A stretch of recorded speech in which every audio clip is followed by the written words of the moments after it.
Hi guys, I've got a pot of water and I'm going to put some salt. I thought I had some garlic salt, but I'm going to add some garlic powder and a little bit of oil. I'm going to let that get hot. Now you can put in whatever pasta you want. I'm going to just use this spaghetti. And I usually use a fork or something to push the pasta under the water. Move it around. You don't want it to get stuck. That's what the oil is for. And if I had garlic salt, I wouldn't use salt as well. I would just use one or the other. But it's to your taste. And some people might not even like the garlic. But I find if I put the garlic in with the water, it helps to flavor the pasta a little bit more. And I get to add more garlic, which I love. And I put the lid on it because it helps the pasta to cook faster. Okay, I've stirred the pasta again. With the lid on, it cooks way faster. And I do the trick where I take a piece, I throw it on the wall, and if it sticks, it's ready. So what I'm going to do now is add my vegetarian meatballs.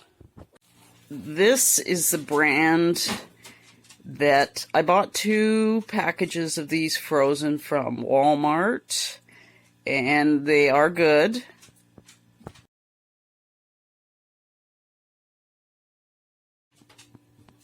Okay, so the heat is off, but it's still cooking. I've thrown in half a package, and you could add in the full package if you wanted to, depending how many people you were feeding.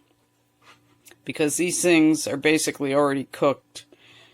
But it's up to you. You may want to cook it separately on a separate pot. Or in a separate pot with sauce, which is fine. I do it this way because I like to keep things simple. And this will cook fine.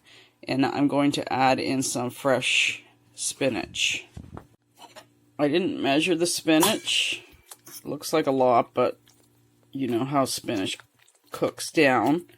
And again, the heat's turned off, but just with the heat of the water. I'm going to put the lid back on.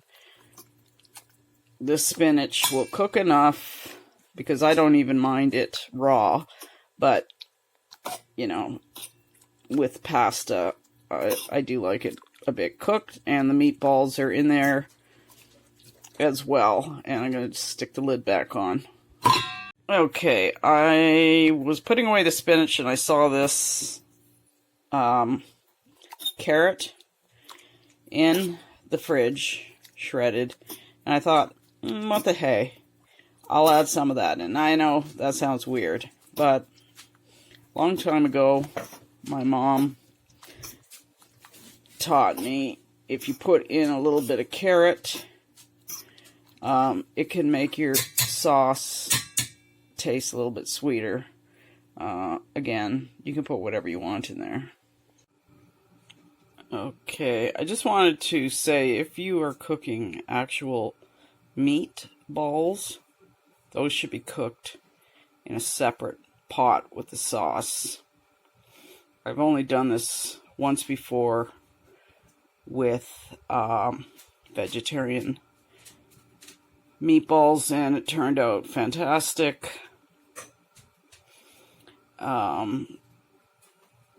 My thinking is trying to get into a habit of cooking where I have the least amount of time and the least amount of cleanup to do, so it's easier. One pot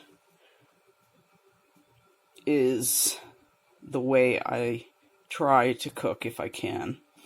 So now what you're going to do is strain all the water out. So So here we have it. And what I'm going to use is my favorite, red pesto. But you can use whatever sauce you want.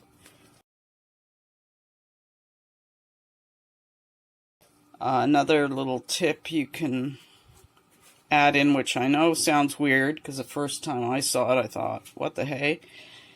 But you can add I wouldn't do it to pesto, but if you had a normal sauce and you didn't have, you're making it from scratch, maybe you don't have enough tomato paste, you can add a little bit of ketchup in it.